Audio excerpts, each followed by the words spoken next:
कोलार खुर्द तालुका राहुरी जिल्हा अहिल्यानगर येथील स्मशानभूमीची विकासाची कामे याविषयी आपण जाणून घेणार आहोत. राजर्षी न्यूज. जिल्हा अहिल्यानगर या जिल्ह्यातील कोलार खुर्द या गावातील स्मशानभूमी पुढे समोर नदी पात्र आपणास दिसत आहे. त्याचबरोबर झाडांची वनराई नदीकाठी असलेली आणि याच वनराईमध्ये हिंदू स्मशानभूमी या ठिकाणी आहे. ही एक वाल बांधलेली आहे. सुरक्षा भिंत पुढे स्मशानभूमी आहे. या ठिकाणी ठेकेदाराचा बोर्ड आहे.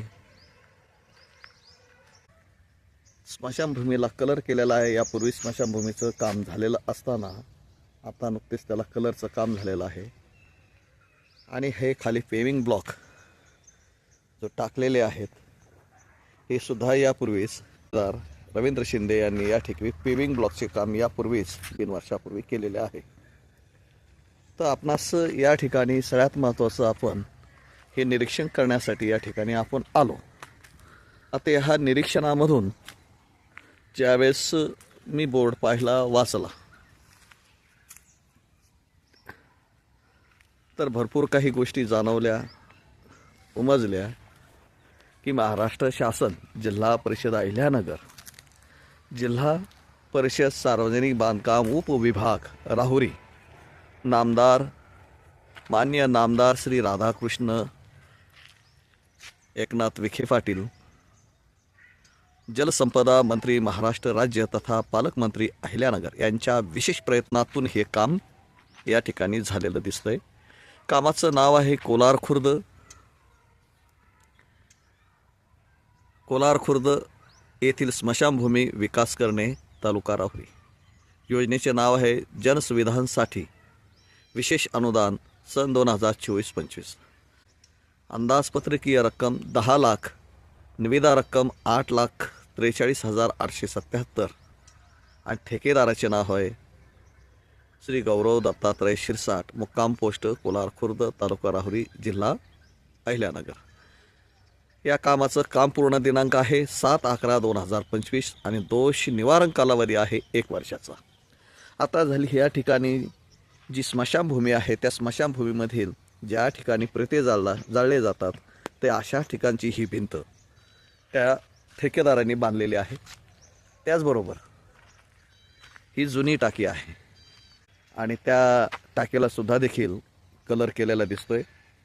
या ठिकाणी काम जुने आहे हे लक्षात येते आपल्या. आणि हे काम त्यावेळेचे जे ठेकेदार होते अकबरभाई शेख AS कन्स्ट्रक्शनवाले. आता ह्या स्मशानभूमीमध्ये अजून आपण हे पाहतो इथे एक दशक्रिया विधीसाठी ओटा ठेवलेला आहे बनवलेला आहे. हा नुकताच बांधलेला आहे. या ठिकाणी बघा हे तीळ वगैरे सांडलेले आहेत आणि ह्या ठिकाणी सुद्धा देखील एक ओटा बनवलेला आहे. परंतु मागील वर्षी एक पेविंग ब्लॉकचं काम बसवण्याचं काम स्मशानभूमीमध्ये ज्या ठिकाणी लोक या ठिकाणी दशक्रिया विधीसाठी येतात आणि त्या दशक्रिया विधीच्या निमित्ताने काहीतरी आपण विधी करत आहोत हे समजण्यासाठी ज्यावेळेस वेळ द्यावा लागतो थांबावं लागतं तर अशा वेळेस प्रवचनकार त्यांच्यासाठी हा एक छोटासा एक प्रवचनासाठी एक बनवून दिलेला मारुतराव मुरलीधर लोंढे पाटील यांच्या स्मरणार्थ 24/10/16 हा एक ओटा बनवून दिलेला आहे. पडवी आहे छोटीशी. या बाजूला आता हे काम मागील 1-1.5 वर्षापूर्वी झालेलं आहे. त्याची तारीखसुद्धा आपल्याला इथे पाहायला भेटेल. ते या ठिकाणी हा एक बोर्ड आहे की ज्यांनी काम केलेलं आहे. ठेकेदाराचा बोर्ड महाराष्ट्र शासन जिल्हा परिषद अहिल्यानगर जिल्हा परिषद सार्वजनिक बांधकाम उपविभाग राहुरी मान्य नामदार श्री राधाकृष्ण एकनाथ विखे पाटील मंत्री जलसंपदा महाराष्ट्र राज्य तथा पालकमंत्री अहिल्यानगर जिल्हा यांच्या विशेष प्रयत्नातून कामाचं नाव दिलं आहे मौजे कोलार खुर्द येथे स्मशानभूमी विकास करणे तालुका राहुरी. योजनेचे नाव आहे जनसुविधांसाठी विशेष अनुदान सन 2022-23 व 23-24. अंदाजपत्रकीय रक्कम आहे 4 लाख व 8 लाख. निविदा रक्कम 3,22,798 व 6,51,646. ठेकेदाराचं नाव आहे श्री गौरव दत्तात्रय शिरसाट, मुक्काम पोस्ट कोलार खुर्द, तालुका राहुरी. काम पूर्ण दिनांक 31/3/2025. दोष निवारण कालावधी आहे 1 वर्षाचा. नमस्कार, मी अण्णासाहेब ठाकतोडे. कोलार खुर्द येथील ग्रामस्थांना माझी एक विनंती आहे. या गावामध्ये रोजगाराच्या संध्या फक्त खाली सत्ताधारी पक्षातील लोकांनाच का मिळतात, हा महत्त्वाचा प्रश्न मी या ठिकाणी उपस्थित करतो. म्हणून आज 2 व्हिडिओ या ठिकाणी मी तुम्हाला दाखवतो. गावामध्ये स्वच्छता अभियान नाही, त्यासाठी पैसा नाही. गावामध्ये रोगराई आली, फवारणी करण्यासाठी पैसा नाही. ग्रामस्थांना 10-10, 15-15 दिवस पाणी मिळत नाही, त्यासाठी जल जीवन मिशनची योजना ती कार्यान्वित नाही. गावामध्ये पाईपलाईन नाही, नवीन पाईपलाईन नाही. आणि स्मशानभूमी सुधारित करायचं काम बाकी एकदम आघाडीवर आहे. स्मशानभूमीसाठी कसा निधी मिळाला, किती मिळाला, हे व्हिडिओमध्ये तुम्हाला मी वाचूनच दाखवलं आहे. बोर्ड वाचून दाखवले आणि तुमच्या माहितीसाठी बोर्डही अगदी त्या व्हिडिओमध्ये टाकलेले आहेत. तर दोन्ही टेंडर्स सत्ताधारी पक्षाच्याच कार्यकर्त्यांना कशी मिळाली, यापूर्वी ठेकेदारसुद्धा देखील त्याचे वडील, ठेकेदाराचे वडीलसुद्धा देखील ग्रामपंचायतमध्ये सरपंच राहून गेलेले आहेत. आणि सत्ताधाऱ्याचे जवळचेच नातलग, भाऊबंद म्हटलं तरी चालेल, तर ते संगनमताने ग्रामविकास अधिकाऱ्याला हाताशी धरून कसे परस्पर ठेके त्यांना परस्पर देतात. जे लिलाव पद्धतीनं जे काम घ्यावं लागतं ते घेतलेलं दिसत नाही. निविदा मागावं लागतात, काम करण्याच्या निविदा ज्या मागावं लागतात त्याची जाहीर नोटीस नाही. आणि जाहीर नोटीस नसल्यामुळे साहजिकच ते काम ठेकेदाराला मिळतंय. मला अशी माहिती मिळाली की दुसऱ्या ठेकेदारांनी इथं अर्ज भरू नयेत, निविदा भरू नयेत असं कळालेलं आहे. संगनमत चालू आहे आणि यामुळं गावातील विकासाला साहजिकच खीळ बसते.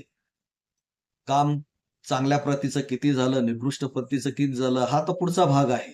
या व्हिडिओमध्ये दाखवल्याप्रमाणे आमच्या गावचे जे माजी सरपंच दत्ता पाटील जे आहेत, त्यांचे चिरंजीव त्यांनी हा ठेका घेतलेला आहे. ठेकेदार ते आहेत. ग्रामपंचायतचं बांधकाम जे नवीन सचिवालय आहे, ग्राम सचिवालय त्यांनीच बांधलं आहे. आतल्या फर्निचरसह, रंगरंगोटीसह, बांधकामासह सगळं विकास कामं त्यांचीच आहेत. त्यानंतर स्मशानभूमीमधील सुद्धा काम नुकतंच त्यांनी एक सेफ्टी भिंत स्मशानभूमीसाठी एक बनवली. त्याचबरोबर ज्या ठिकाणी दशक्रिया विधी पार पाडला जातो त्या ठिकाणी पेविंग ब्लॉकचं काम सुद्धा त्यांनी केलेलं आहे. आणि यापूर्वी शेजारील गावचे ठेकेदार रवींद्र शिंदे यांनी स्मशानभूमीजवळील पेविंग ब्लॉकचं काम केलेलं आहे. त्यावेळेस स्मशानभूमीचं काम दुरुस्ती आणि पेविंग ब्लॉकचं काम त्या व्यक्तीनं करून 2-3 वर्ष होऊन गेलेले, 3-4 वर्ष जवळजवळ झालेली आहेत.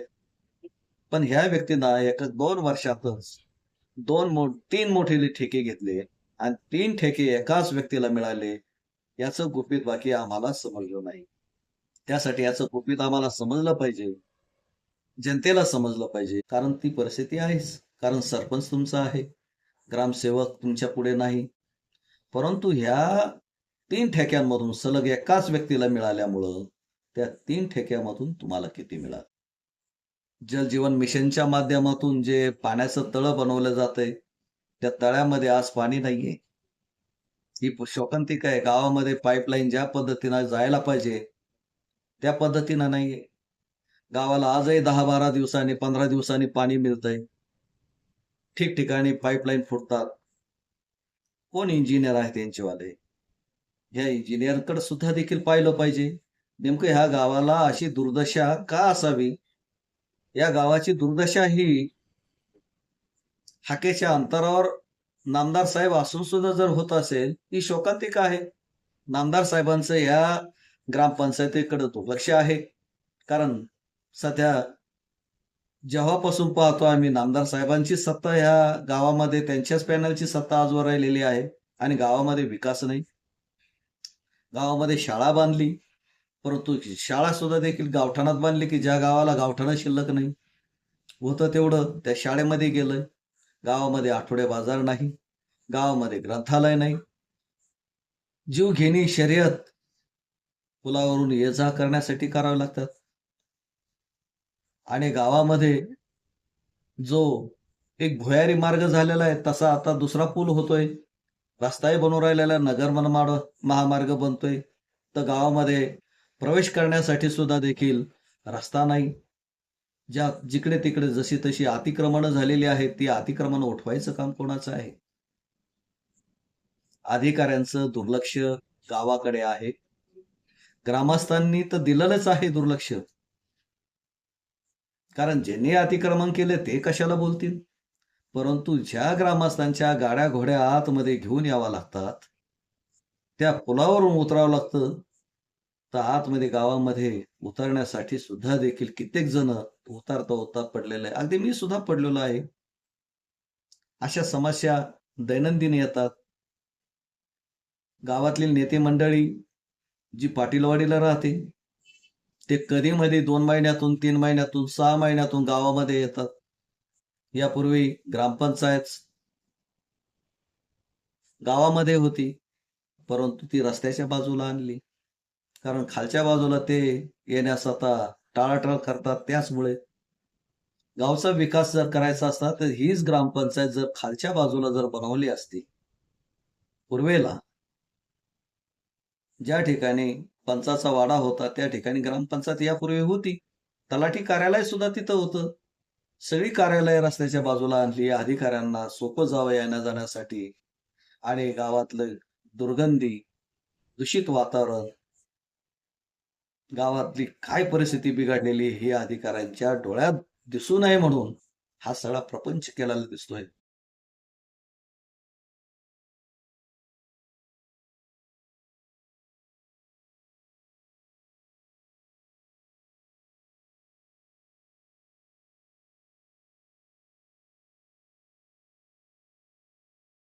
परंतु स्मशानभूमीचा रस्ता आजही होत नाही. तो रस्ता घ्यायचं काम कोणाचं आहे? करायचं काम कोणाचं आहे? अहो, प्रेत सुद्धा घेऊन जाताना मोठी अडचण तयार होते. अशी परिस्थिती आहे. दशक्रिया विधीला ज्यावेळेस पाहुणे लोक आजूबाजूच्या गावातून लांबून लांबून येतात, त्यांना गाड्या पार्किंग करायसाठी सुद्धा सोय नाही. खूप भयान अवस्था आहे.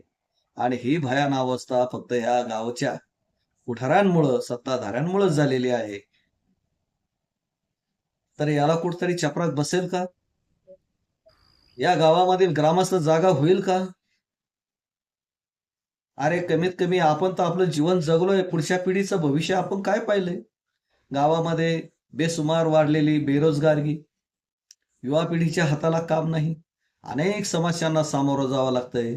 आणि ह्या समस्याला सामोरं जाण्यासाठी, या सर्व समस्याला सामोरं जाण्यासाठी आजची युवा पिढी किती सक्षम असेल हे सांगता येत नाही. कारण ती वाम मार्गाला जाताना दिसते, हे यातून मला दिसून आलंय. आणि युवा पिढी वाम मार्गाला जाऊ नये म्हणून मी हा सर्व प्रपंच केला आहे. कारण व्यवसाय करताना सुद्धा देखील तो चांगल्या मार्गाचा असला पाहिजे. मी आता तुम्हाला जे काही सांगितलं आहे मित्रांनो, तर गावचे 3 ठेके ज्या व्यक्तीला गेले त्या व्यक्तीला एकच व्यक्ती गावामध्ये तेवढा ठेकेदार होता का? अजून दुसरे नाही का? का नको टेंडर मागायला बांधकामाचे? गावातल्या लोकांकडून मागव. परस्पर तुमचे हितेशी हितसंबंध ज्या ठिकाणी गुंतलेले आहे अशाच लोकांना ग्रामपंचायतचे पदाधिकारी टेंडर देतात. आणि बाकीची विरोधकांची तोंड सुद्धा त्यांनी बंद केलेली आहेत. विरोधकांकडे तोंड राहिलेलं नाही, कारण त्यांची नैतिकता ढासळलेली आहे. कारण त्यांची नैतिकता जर चांगली असती आज त्यांनी विरोध केला असता.